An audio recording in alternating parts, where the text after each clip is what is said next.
First వాళ్ళ దగ్గర కొన్నారని చెప్పేసి మీరు వాళ్ళ మీ దగ్గర నుంచి మేము వాళ్ళు కొనలేదండి. కొన్నారని చెప్పేసి వాళ్ళు ఎవరి దగ్గర కొన్నారో అడగండి. వాళ్ళ దగ్గర అయితే మేము కొనలేదండి. వాళ్ళు ఎవరిదైనా కొనుక్కొని వచ్చి మాది అంటున్నారు. వాళ్ళది అయితే మేము ఎట్లా కడతాము రూమ్లో? వాళ్ళు ఎవరి దగ్గర కొన్నప్పుడు అంటే మీ దగ్గర మీరు ఎట్లా ఇది అంటున్నారు? మీ స్థలం అని ఎలా 25 ఏళ్ళు అయిందండి మేము కొని, మొత్తం టోటల్గా ఎట్లా 25 ఏళ్ళు అయిందండి మేము కొని. 25 సంవత్సరాలు అయింది మేము కొని. ఓకే, ఈ రోజు వచ్చి ఆయన నాది అంటున్నాను. ఈ రోజు కాదు, గత గమనం ఇది గత సంవత్సరంగా నడుస్తుందంట కదా. ఏం నడవలేదు. ఇప్పుడు వారం 15 రోజులు కానీ వాళ్ళు మా బీగాలు పగలు కొట్టి వాళ్ళు చేసుకున్నారు. రూమ్లకి అంతా బాడికి ఇచ్చినాం చూడండి. డాక్యుమెంట్స్ కూడా వాళ్ళ దగ్గర ఉన్నాయని చెప్పేసి వాళ్ళు అంటున్నారు. మా డాక్యుమెంట్ కూడా స్టేషన్లో ఇచ్చినాం కదా, చూడమని చెప్పండి. మేము కంప్లీట్ ఇచ్చినాం కదా. మీ పేరు? రమేష్ నా పేరు. తీ అది ఏం చేయాలో తీపా, నువ్వు ఏం కావాలి తీపా. మేమైతే రాత్రి పోలీసు వాళ్ళు వచ్చిన బాబు ఒక నిమిషం సిఐ వచ్చినాడు. సిఐ దగ్గర ఉండి సిఐ చేసిన దౌర్జన్యము మీరు డబ్బులతో సిఐని కొని ఇది క్రియేట్ చేశారు.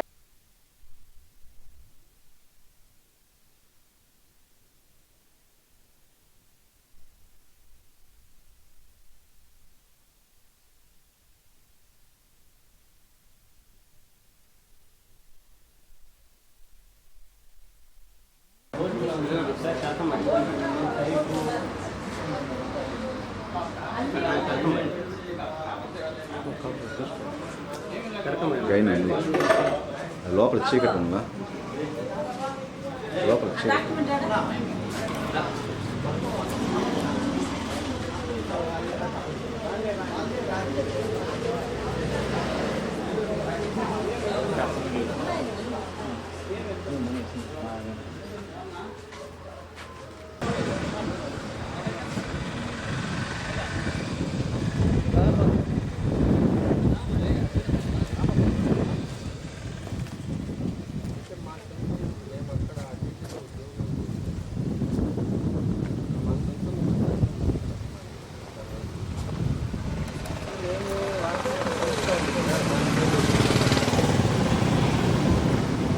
ఇది వచ్చి మా భార్య వాళ్ళ ఊరు.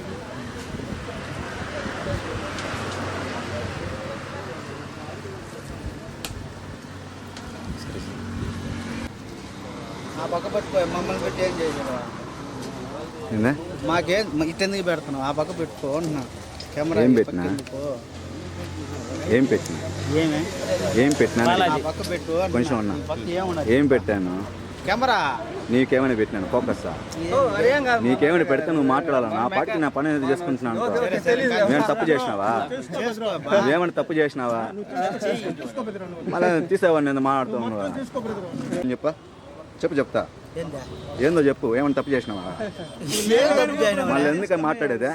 ఎదుటోడు వస్తా ఉంటాడు, పోతా ఉంటాడు. ఎందుకు వచ్చిన వీడికే? ఎందుకు వచ్చినావు నువ్వు వీడికి?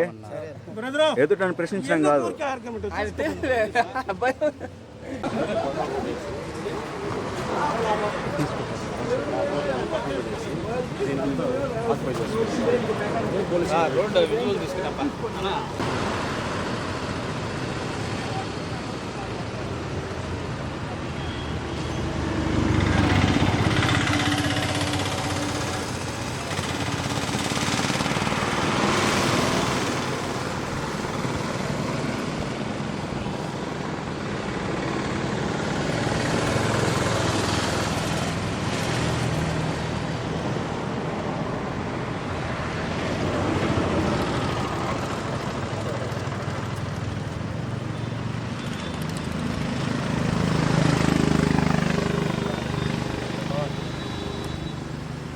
నా పేరు సురేంద్రనాథ్. ఈ ప్రాపర్టీని నేను 2023 ఫిబ్రవరిలో రిజిస్ట్రేషన్ చేసుకోవడం జరిగింది. మాకు చిన్న కుమారుడి పేరు మీద, ఆర్ రోహిత్ అనే పేరు మీద. ఈ ప్రాపర్టీని కొనిన వెంటనే దీన్ని కబ్జా చేయడానికి ప్రయత్నించారు. నేను ఆల్రెడీ ఎస్పీకి కంప్లైంట్ ఇచ్చాను. వాళ్ళు ఏమాత్రం స్పందించలేదు. నిన్న దౌర్జన్యంగా మా రూములను సిఈ గారు దగ్గరుండి అర్ధరాత్రి 12:30 గంటల కాడ ఈ బీగాలు పగలగొట్టించి మా మెటీరియల్ అంతా లూటీ చేసి జరిగింది. ఇప్పుడు ఉన్నటువంటి సిమెంట్ అంతా కూడా అయితే కొంచెం బయట వేయడం జరిగింది. ఇది 13.5 సెంట్ ప్రాపర్టీ. ఇది 170/3 A1 A2 అని. ఈ ప్రాపర్టీ నాది. నేను సిఈ గారిని అడిగాను, పోయి సిఈ గారిని అడిగితే ఫస్ట్ రోజు పాజిటివ్గా స్పందించినాడు. రెండో రోజు 2-3 రోజులు సార్ దగ్గరికి పోయాను, అందుబాటు కాలేదు. తర్వాత ఆ రోజు నైట్ వచ్చి సిఐ మమ్మల్ని దౌర్జన్యంగా పోలీస్ స్టేషన్ తీసుకుపోవడం జరిగింది. మా అన్నల్ని ఇద్దరిని, మా కొడుకుని తీసుకోవడం జరిగింది. సెల్ ఫోన్లు పెరుక్కోవడం జరిగింది. తర్వాత నేను మా స్టేషన్లోనే పెట్టుకున్నారు. మరుసటి రోజు 3 గంటల దాకా ఎఫ్ఐఆర్ ఫైల్ చేశాము, మీరు ఇంటికి వెళ్ళొచ్చు అన్నారు. నోటీస్ సర్వ్ చేసినారు, తీసుకొని వచ్చాము. ఎస్ఐ గారు నేను పోయి మాట్లాడితే, నీకు పోలేరమ్మ జాతర చూపిస్తా, రోజుకు ఒక కేసు పెడతా నీ మీద, రోజు నిన్ను టార్చర్ చేస్తా, T Mallikarjun sir, Renigunta police station, ఈ విధంగా నన్ను హరాస్మెంట్ చేస్తున్నారు. లింగం రమేషు, ఎన్ రమేషు, తోటకూర వెంకటరమణ, బాబురావు, బాలాజీ, వి జగన్నాథము, ఇంకా తదితరులంతా కలిసి నన్ను భయభ్రాంతులకు గురి చేస్తే ఆ రోడ్డు నుంచి ఏ వరలక్ష్మమ్మ, ఏ నరసింహల నాయుడు, వీళ్ళందరూ ఒకటిగా కలిసి ఈ భూమిని కబ్జా చేయాలని, నా రూములు కబ్జా చేయాలని ప్రయత్నిస్తున్నారు. 2023 ఫిబ్రవరి. ఈ సైట్లో ఈ రూములు కట్టింది ఎవరన్నా? మేమే కట్టాం. రూములు కట్టింది, రూములు కూడా మేమే కట్టాం. మా ప్రాపర్టీలో మేమే కట్టాం. అప్పుడు వాళ్ళు దౌర్జన్యంగా కరెంటు మీటర్లు వేరే సరే 170/2B అని పెట్టి వరలక్ష్మమ్మ అనే ఆమె పేరు మీద మీటర్లు తెచ్చి మా దౌర్జన్యంగా బిగించడం జరిగింది. నేను కరెంట్ డిపార్ట్మెంట్కు కంప్లైంట్ చేశాను. వాళ్ళు వీళ్ళకి నోటీస్ సర్వ్ చేయడం జరిగింది. ఇది జరిగింది. రాంగ్ నెంబర్లో తెచ్చారు. దీంట్లో ఒకరు కాదు, చాలామంది ఇన్వాల్వ్ అయ్యి మా భూమి వాళ్ళతో కలిస్తే స్క్వేర్ అవుతుందనే ఉద్దేశంతో ఈ భూమిని ఆక్రమించడానికి శత విధాల ప్రయత్నాలు చేస్తున్నారు. నన్ను భయపెడుతున్నారు. మా దగ్గరకు వచ్చి మాట్లాడారు. రూములు కట్టింది వీరు, మీటర్లు అయితే వేరే వాళ్ళ పేరు మీద ఉంది. వేరే సర్వే నెంబర్ మీద ఉంది. నా పేరు మీద వేరే సర్వే నెంబర్ మీద ఉంది. ఇప్పుడు నాది సిమెంటు, బండలు, రేకులు, దీనికి నా కరెంట్ అవసరం లే. పొగులుపోటు ఉంటానంతే, రాత్రిపూట ఇంటికి పోతాం. మెటీరియల్ మొత్తం నాది, ప్రాపర్టీ నాది. నా కొడుకు పేరు మీద కొన్నాను. నా కొడుకు బయట రాష్ట్రాల్లో చదువుకుంటుంటాడు. ఇన్ని రోజులు ఏం లేదు. ఆల్రెడీ నా దగ్గర ఎస్పీకి ఇచ్చిన కంప్లైంట్ ఉంది. ఈ విధంగా నన్ను బెదిరిస్తున్నారు, ఈ విధంగా భయపడ డిస్ప్యూట్ 1 ఇయర్గా వీళ్ళు మమ్మల్ని బెదిరించడము, మధ్యస్థాలు చేయడము, ఇదే ప్రయత్నాలు చేస్తున్నారు. కడాన సిఐని దగ్గర సిఐని డబ్బులు ఇచ్చి ప్రలోభ పెట్టుకొని నైట్ 12:30 గంటల మమ్మల్ని అరెస్ట్ చేసిన తర్వాత బేగాలు వగలగొట్టి మా మెటీరియల్ లూటీ చేయడం జరిగింది. ఇప్పుడున్న మెటీరియల్ కూడా అయితే బయట జరుగుతూ ఉండేది. ఇది వీళ్ళు చేస్తున్న పని. ఎస్పీకి కంప్లైంట్ ఇచ్చాను. ఎస్పీ కూడా కంప్లైంట్ ఇచ్చాను. మన నైటు ఎస్పీ డిఎస్పీకి రెఫర్ చేశాడు. మళ్ళీ నన్ను ఇంకా పిలవలేదు వాళ్ళు. ఆల్రెడీ ఇంతకుముందు ఇచ్చిన కంప్లైంట్ వాళ్ళు కూడా న్యాయం జరగలేదని కూడా దాంట్లో మెన్షన్ చేశాను. సార్ మా డాక్యుమెంట్ ఇది నాకు రిజిస్టర్ అయింది. సిఐ సార్ దగ్గర పోయి అడిగితే ఈ డాక్యుమెంట్ మాది. అవతల వ్యక్తి దగ్గర ఏముందో ట్యాండ్ అంటే, అవన్నీ నీకు ఎందుకయ్యా, అగ్రిమెంట్ ఫోర్జరీ చేసి ఫోర్జరీ అగ్రిమెంట్ అక్కడ పెట్టి ఈ విధమైన ప్రలోభాలు గురి చేస్తుంటారు నన్ను. నాది పక్కా రిజిస్ట్రేషన్ నాది. రిజిస్ట్రేషన్ చెల్లదంట సిఐ గారు చెప్పేది. అగ్రిమెంటే చెల్లుతుంది. నువ్వు రిజిస్టర్ చేసుకునేంత మాత్రాన భూమి నీది అయిపోదు. నీకు రోజు పోలేరమ్మ జాతర చూపిస్తా, మహంకాళమ్మ జాతర చూపిస్తా, రోజు ఒక కేసు పెడతా నీ మీద అని భయపెడతా ఉంటాడు. తర్వాత నేను డాక్యుమెంట్ మొత్తం సబ్మిట్ చేశా. నా పేరు మీద ఉన్న ఈసీ, నా పేరు మీద ఉన్న డాక్యుమెంటు, నా పేరు మీద ఉన్న నేను కొనే ముందు పేపర్ పబ్లికేషను, నేను కొనే ముందు ఈ సైట్లో ఉన్నటువంటి బోర్డు, విశ్వనాథము శ్రీనివాసరావు అని వాళ్ళ పేరు మీద ఉన్నటువంటి బోర్డు, ఫినిషింగ్ రాళ్ళు A to Z విత్ ఫోటోలతో సహా, నా షాపులో ఉన్నట్టు మెటీరియల్ మొత్తం ఫోటోలు సహా సిఈ గారికి సబ్మిట్ చేస్తే, సిఈ గారు ఈ విధంగా నన్ను దుర్భాషలాట మాట్లాడుతూ, ఈ విధంగా నన్ను భయపిస్తూ, ప్రలోభ పెడుతూ ఈ పని చేయడం జరిగింది సిఈ గారి ఆధ్వర్యంలోనే.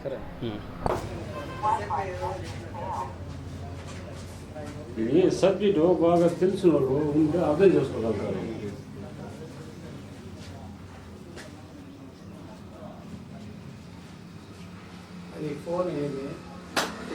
మొత్తం మాతో మాట్లాడుతూనే మళ్ళీ రాత్రి ఇంకొక లారీ తీసుకొచ్చి రాయి దింపారు.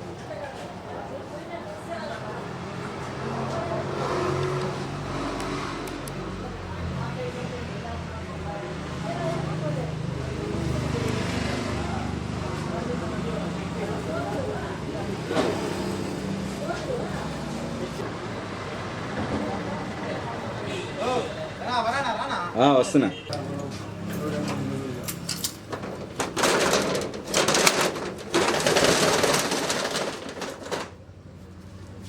ఇంత సామాన్లు ఉంటే రాత్రి వచ్చి పగలగొట్టేసి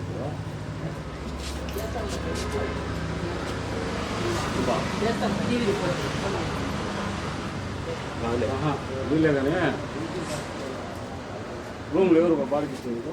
మీరే అంటే పేరు రూమ్లు కట్టింది ఎవరా? ఎన్ని సంవత్సరాల నుంచి ఉన్నారన్నా బాడిగా? మేము ఒక సంవత్సరం సంవత్సరం నుంచి ఉన్నారా? బాడిగ ఎంత అంతే ఇస్తాం. ఎంత మా బాడిగ? 4,000. హలో కరెంట్ బిల్లు ఎవరి పేరు పైన ఉన్నారు? నేను ఈ సైట్ ఓనరు. ఆల్రెడీ మాకు అగ్రిమెంట్ ఉంది. మాకు అగ్రిమెంట్కి లేదు టైం ఉన్నా కానీ 170 సర్వే నెంబర్ ఇది. రాత్రి సురేంద్రనాథ్ వచ్చి రాత్రి రూములంతా ఆక్యుపై చేసుకొని బేగాలతో కూడా పగలగొట్టి మేము ఉండే ఆల్రెడీ బాడీకి ఇచ్చిన వాళ్ళది కూడా వాళ్ళంతా ఇబ్బంది పెట్టి వాళ్ళ ప్రాపర్టీ అంతా నాశనం చేసి ఈ విధంగా పగలగొట్టాడు. మేము రేణుగుంట స్టేషన్కి పోయి కంప్లీట్ ఇచ్చాము. సార్ వాళ్ళు ఆక్యుపై చేసుకొని వాళ్ళ సామాన్లు ఏమన్నది బయట ఎత్తేసామని చెప్పారు. అంతే చేస్తున్నాం కానీ ఇంకోటి ఏం లేదు. ల్యాండ్ సురేంద్రనాథ్ సురేంద్రనాథ్ ఇట్లా మంగళమే ల్యాండ్ ఊరి పేరు మీద ఎన్ రమేష్ పేరు పైన ఎల్ రమేష్ పేరు పైన ఉంది. ఆల్రెడీ అగ్రిమెంట్ ఉంది మాకు. రూమ్స్ వేసేటప్పుడు ఏం చేస్తున్నారు? మేమే కదా వేసాం రూమ్. వాళ్ళు వేసామని చెప్తున్నారు. ఎవరు ఉంటే చూపిమ్మను, ఫోటోలు ఉంటే చూపిమ్మను. మీరు వేసినట్టు ప్రూఫ్ ఇప్పుడు కూడా ఎవరైనా ఈ ఊర్లో ఎవరైనా ఒక్క మనిషిని చెప్పండి వాళ్ళు రూమ్లో వేసినట్టు మేము ఇప్పుడే ఖాళీ చేసి వదిలేసి వెళ్ళిపోతాం. రూమ్స్ వాళ్ళు వేసినట్టుగా ప్రూఫ్లు అడిగారు మీరు. అవును మీరు వేసినట్టుగా ప్రూఫ్లు ఉంది, ఇస్తాం. వాట్సాప్ చూపిస్తాం చూడండి. వాట్సాప్లో ఫోటోలు ప్రాపర్టీ డాక్యుమెంట్ ఈ ఒక్కదే కాదు, మొత్తం ఎంత ఎంత ఎంత ల్యాండ్ ఉన్నది మొత్తం డాక్యుమెంట్ అంతా మా దగ్గరే ఉంది. ఒరిజినల్ డాక్యుమెంట్ అతను తెమ్మని చెప్పండి చూద్దాము.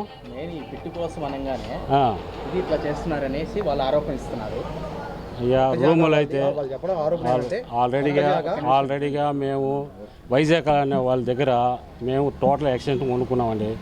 దాంట్లో మిస్ అయింది ఈ నెంబరు. వాళ్ళకి ల్యాండ్ ఉందని కూడా తెలియదు. మేమే పోయి తెచ్చుకున్నాము. లీగల్ ఓపెన్ వచ్చిన తర్వాత మాకు ల్యాండ్ ఈ విధంగా రిజిస్ట్రేషన్ కాలేదని చెప్పుకున్నాము. చూసుకున్న తర్వాత అక్కడికి వెళ్ళిన తర్వాత వాళ్ళు మనల్ని బ్లాక్మెయిల్ చేశారు. ఇస్తానని చెప్పాము. మాకు అగ్రిమెంట్ కూడా చేశారు.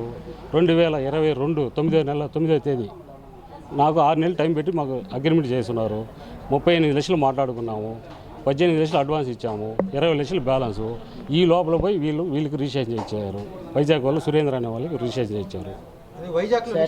అది కూడా వైజాగ్లో రిజిస్ట్రేషన్ చేసి సరికేసేటప్పుడు ఏం చేస్తున్నారు? ఎవరికి తెలుసు. మా రాత్రి వాళ్ళు పగలు కొట్టేసుకున్నారు. రాత్రి 4వ తేదీ రాత్రి మిడ్నైట్. 4వ తేదీ వేశారు కదా? అవును. అప్పటి నుంచి ఇన్ని రోజుల వరకు ఆ రోజే మేము కంప్లీట్ ఇచ్చామండి. ఈ రోజు కూడా ఎఫ్ఐఆర్ వాళ్ళపైన కంప్లీట్ అయి ఉండదు కదా. సిఐ మనోడు అయినప్పుడు ఎఫ్ఐఆర్ ఎందుకు కాదు అవుతుంది? సిఐ ఇన్వాల్వ్ అయినప్పుడు ఏమైనా చేయొచ్చు కదా. సిఐ అయితే నాకేం బంధువు కాదు కదా. సరే అన్ని తెలిసే ఏది న్యాయం